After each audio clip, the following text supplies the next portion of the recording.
You are listening to the Careers for You podcast, the podcast aimed at Bournemouth University students and graduates. Each episode, we talk to employers, alumni and professionals all about their career journey, what employers are looking for, and help you explore the opportunities that are available to you.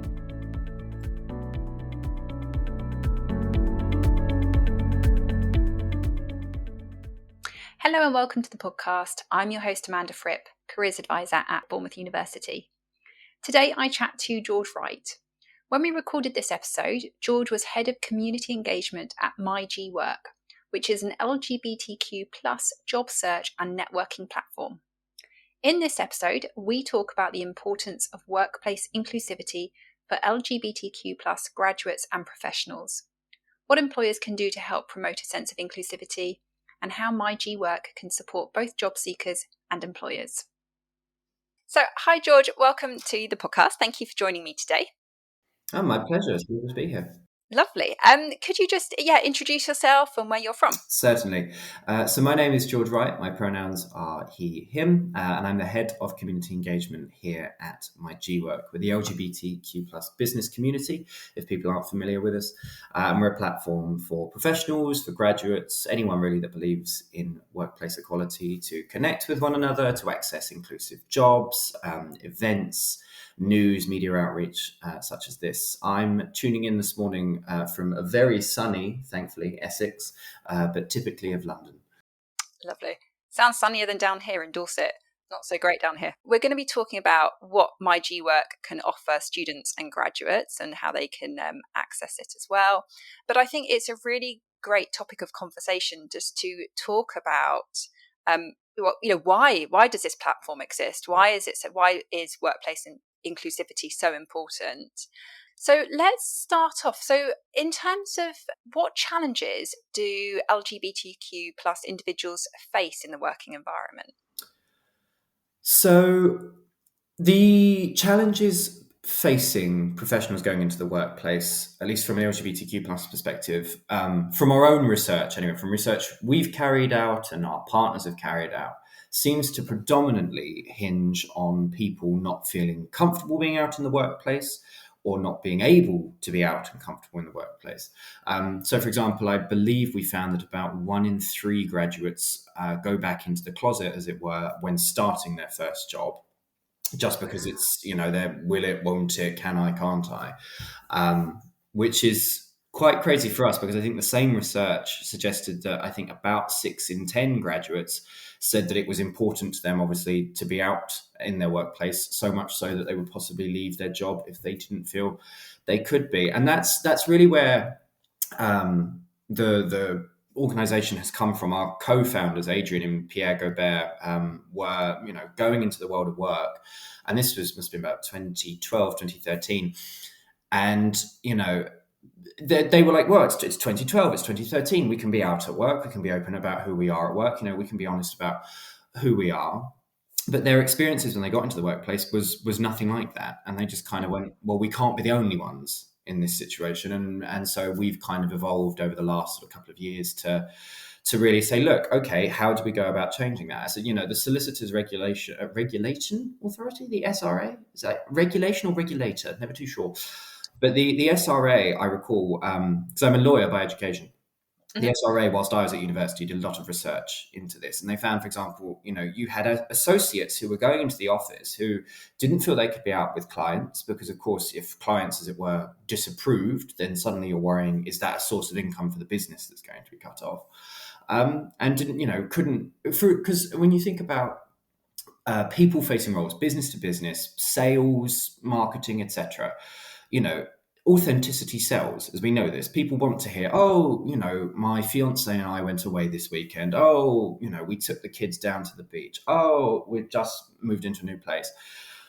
And if you can't talk about your personal life, and obviously, wherever it's appropriate to do so, but if you can't talk about your personal life in that way, because you're worried that the company will lose business or there'll be comments made to you or it will not be received well, it's very difficult to give your all to your job and sort of be the best you can be. But it's also, very difficult then to sometimes compete with other people in the same job if they don't have that obstacle in front of them, if that makes sense.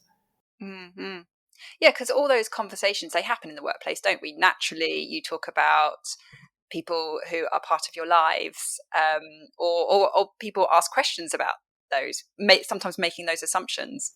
Yeah, and I mean, I've focused on that quite heavily, but that's before we even look at sort of issues around language as well. So the Yeah. fact that, for example, I mean, and this sort of differs as you sort of get into different things, and it's the same with any sort of diversity and inclusion.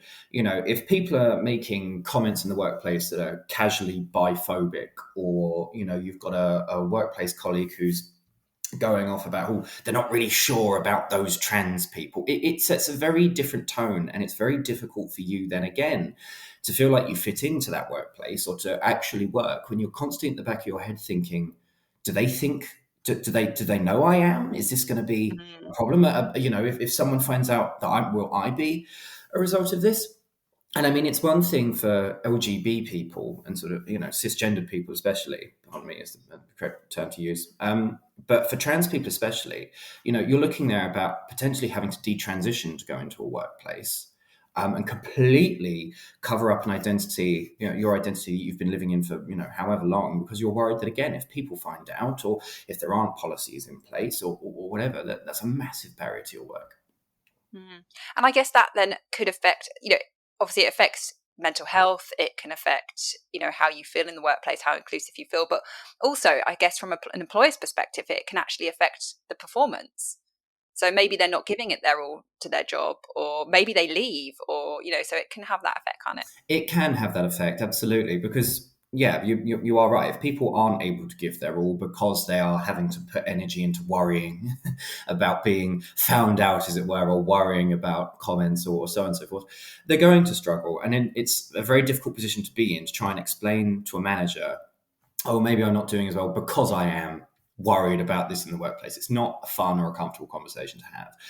And, you know, it is, yeah, it's such a sort of big challenge in that regard to be able to sort of live authentically and be yourself and give it all, because you're looking at having to spend however long in your career, maybe before you move, or hoping that one day the office culture changes, because otherwise, for as long as you're in that job, that's kind of what you're dealing with.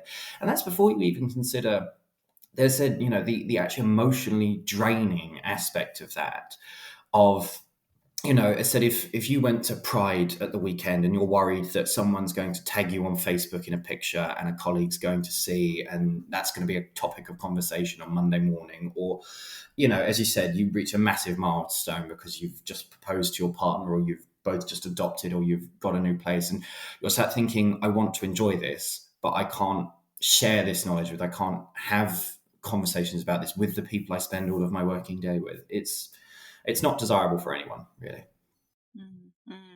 So, what can employers do to what can employers do, but also what can the employees do to build more of an inclusive environment?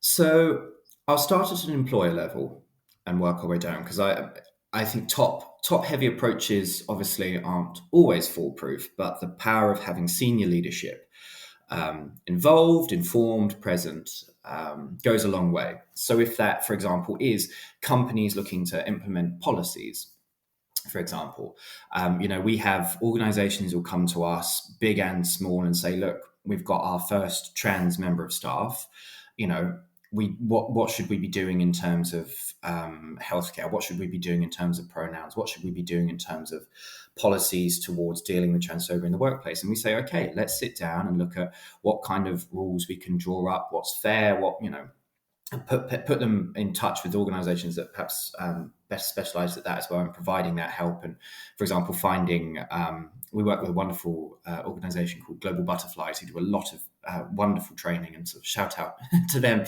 who do a lot of wonderful training around trans inclusion in the workplace, and addressing a lot of unconscious biases. And it's great at a senior level to have that. And the other one, so from a more employee focus, is employee resource groups or business groups, ERGs, BRGs. The acronym changes kind of between companies. And these are voluntary associations of staff who, you know, typically, as I said, a lot of them now tend to be focused around intersectionality. So you'll have companies that will have a women's network, Black and minority ethnic network, an LGBT network, a disability network, etc., voluntarily run by employees rather. And these go a long way in terms of both fostering workplace inclusion in the office, so rainbow lanyards, pronouns in emails, sort of being visible. So that I said that new graduate who's fresh out of the university gets into the office and sees, oh my God, there are other people here who are able to live the life I want to live, basically.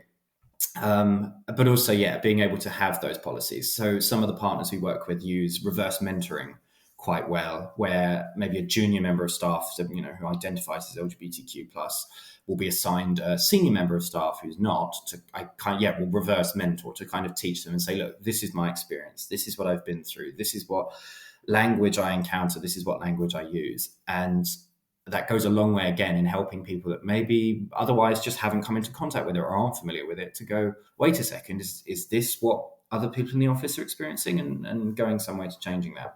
With senior leadership as well, it's nice to kind of bridge that gap between them. You'll find a lot of employee resource groups benefit from having senior leadership as sponsors or conveners, or sort of sat on the board, as it were. Because and when you talk to some of these networks, that's what they'll say is, oh, the company vice president is our sponsor, which is great, because suddenly that resource group has almost a direct line, as it were, to people within the company that can make decisions, or who can more easily perhaps sometimes navigate the structures that otherwise are an issue, as it were.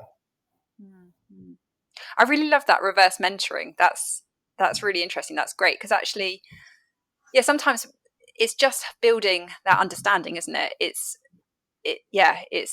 teaching and learning, and that's what we're all doing, aren't we? We're all learning. We're all trying to adapt. And it's exposure. It's one of those things where, in your head, if you have an abstract idea of what an LGBTQ plus person looks like or behaves like, or what their day-to-day is, that will never come close to meeting one of the 3.5 million LGBTQ plus people that live in the UK necessarily. And as you get to meet more people, and they go, this is how I grew up, this is how I've done this is how I live my life, etc. They stop necessarily being this kind of bogeyman that you've maybe seen or thought of growing up, or maybe being sort of uncomfortable around, or whatever. The power of exposure to helping people actually realize that there are human beings on the other end of people's actions, people's behavior, and there are consequences in that way, goes a long way in helping foster that kind of inclusion. And, I guess once businesses start to do that, send those messages out, that just, and it can make everyone feel more inclusive then, doesn't it? It's benefits. Yeah. Oh, really? Do you know, it's one of those things where, and it's not just businesses either. I think it's starting within offices and moving out. I mean, one of the questions that's often asked of companies with international offices is, how do you navigate having, you have an LGBT network, you're very good with, your LGBT staff and your LGBT network in London, but how do you manage that in countries where it's not legal, or if it is legal, it's still heavily discriminated against? And you'll have companies saying, well, our offices are basically kind of treated as safe havens, that throughout the company, we make it very clear in our offices that, that we have kind of set the tone. And obviously, legality is one thing. And obviously, where I should caveat that obviously where there is reasonable grounds for illegal behavior is one thing. But broadly saying that people should be able to turn up at the office in any country. And many, people relocate and should be able to sort of come to the office, and it's not going to be an issue there either. But it's, if you ever catch the tube at rush hour, you can sometimes count with more than both hands the amount of rainbow lanyards you'll see. And when you think about the fact that, you're sat on the tube and, there's 3 people on there with rainbow lanyards, you're sat thinking, why are they wearing that? Are they wearing that to show, presumably they've chosen to wear that for a reason, either because they're in the community or an ally or supportive of, or however. And that's representation in the first place, because even if you're not in that business or working with that business, you see they either have LGBTQ plus staff or allies. B, you've got either someone who's LGBTQ plus or an ally in the same space as you in that time. And C, that company cares enough about that it wants its staff to feel included and safe and welcome in the office. Brilliant. And we've talked a little bit about language, and I know that's quite relatively hot topic at the moment, isn't it? There's lots of conversations that are going on about that. So how important is it to use the right language? I don't think it can be sort of overstated. I think it really helps to know the meanings of words when you plan to use them, doesn't it? I think, do you know what it is? Language is a powerful, powerful tool, because very simply put, we have spent thousands of years constructing a language, as wide as it is long, with all these wonderful words that some of us apparently don't all know how to use, with these great meanings. And language is a very personal thing, when you identify yourself, and not just, sort of gender or sexuality, etc. But when you say, oh, I'm from this place, or I am this, I'm a sports person, I'm a writer, I'm, working class, I'm from a mixed family, or however you identify yourself, the methods by which you do so have an impact on you. And being able to tell your story in your own words is really quite important. And so the importance of being able to use the appropriate language and the right language for other people is paramount, very simply put. Obviously, it's not always perfect. As you say, it is a hot topic. Language is constantly changing and evolving. And that's partially, as said, because, we have a language that has the benefit of being able to evolve so quickly, but also the consciousness now to consider whether or not it needs to evolve. There'll be terms that you'll use for things that may have been the accepted term, for decades even, but only now we're starting to think, okay, how is that actually used? I mean, not LGBTQ plus, but to look at sort of, for example, asylum, refugees, etc. When you think about how a lot of that language has been used over the last few decades, it's predominantly, dare I say, it's quite a demonizing tone from time to time. There's a lot of rhetoric seen around it. It's understandable perhaps why organizations that work with these people want to move to new language that maybe doesn't have that baggage. And obviously people will slip up and make mistakes. Invariably everyone will have a story at some point about how they got someone's pronouns wrong and they were mortified and it was very embarrassing. But more often than not, the other great benefit of language is tone, is the fact that the person on the other end of that, you can often kind of tell there is a difference between getting language wrong unintentionally, and there is a difference between getting language wrong with malice. And I think that's kind of where that line has to be drawn. Everyone learns. And the fact that everyone can learn is a wonderful thing, because it also means that no one has any excuses in the long run for refusing to learn. But it's one of those things. As time moves on and as language evolves, it's just keeping ourselves on top of that and ensuring that, at least regardless of how perfect it is or isn't, that we're remembering that, again, there are other people on the end of that conversation, on the end of that language, that need to be respected and are entitled to that respect. It's being mindful, isn't it? It's for all of us just to kind of be mindful, keep up to date, and I guess understand why it is actually important to others, to different people. So okay, so can we talk a little bit about myGwork then? Like what students can get from the platform, how you guys help students and graduates and professionals. It's obviously not just for students and graduates, is it? So we work with about 300 organizations around the world, big and small, to advertise roughly 100,000 jobs at all levels across countless industries. I said, big household names, tiny niche startups, all angles. We advertise jobs on their behalf, which students and graduates can sort of search to, because the benefit there is that if you're scrolling through myGwork and you see, okay, here's a top 10 law firm that's advertising a job in, New York. You can click on their profile and say, okay, but who is this firm? What are they doing? And you can go to their profile and you can see, an interview with one of their staff about, why pride matters to them. Or you can see they hosted an event a couple of weeks ago, celebrating LGBTQ plus History Month. And you can kind of get a feel for actually whether or not companies, as is often, I think, maybe sometimes an issue, you can get a better feel for whether or not companies are window dressing when they say they're committed to diversity and inclusion. Because it's one thing for their own internal network to go, we have a pride network and they meet up once a year and have a pride party. It's always very fun. But if you can see, sort of through, again, the words of their own staff, and the stuff they've written for the platform. I mean, members of staff from these companies are on the platform. They connect their profiles to the organization. So you can even connect with some of those staff and say, look, I've been looking at this job. What, do you have any advice? Do you have any tips? But also, how are you finding being LGBTQ plus in this office, in this place? That's invaluable. In addition to the jobs, we do a lot of upskilling. So we run workshops on CV writing, personal development skills, mentoring and getting the most out of mentoring schemes, etc. We, in addition to sort of monthly events, panel events, based around topics that are pertinent to the community. So, for example, March's topic is LGBTQ plus parenting. Last month was History Month. It's the lived experience of lesbian and bi women, I believe, next month.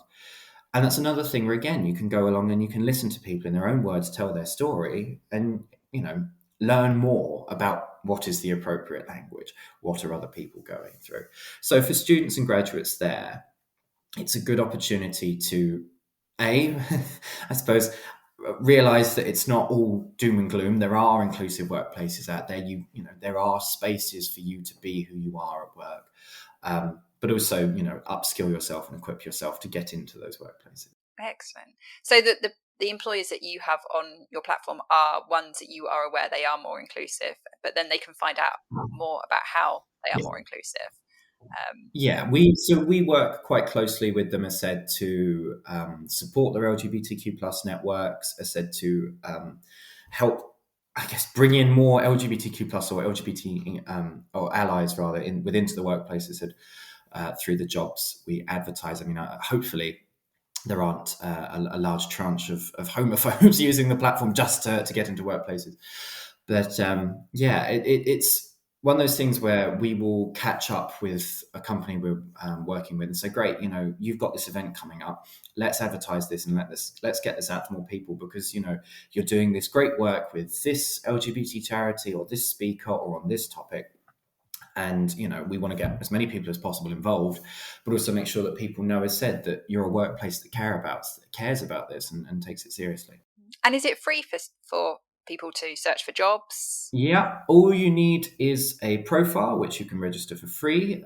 If you have a LinkedIn profile, you can plug that in immediately and it will fill everything in for you, nice and easy. Oh, amazing. And from there, I said, you can start scrolling job postings, you can start scrolling our events. I said, we have news and media articles and interviews that go up sort of, several, daily throughout the week. Quite a long list of things to do. And that's before we even consider connecting with other members to chat or find out more. Our members can sign up to be mentors, country ambassadors, which we used with people. So, for example, if people are relocating to a certain place, they can find a country ambassador for that area and say, look, I'm moving in 3 months' time. What should I know? Or what's the stance on this? Or however that is going to use to mental health professionals, etc. The aim of the platform is to be, I guess, the one-stop shop for students, graduates, professionals who want to be themselves at work. And whether they need support to do that or want to be able to support others to do that, we're kind of there to make that connection. That's brilliant. And the power of a mentor, I think, can't be underestimated as well, can it? I think, and networking generally. So where you've got a platform where you can reach out to other people in different companies and find out about their role, or to find a mentor through that is so brilliant, because mentors can be so beneficial to anyone within their career journey. Really, it doesn't have to be right at the start of their career.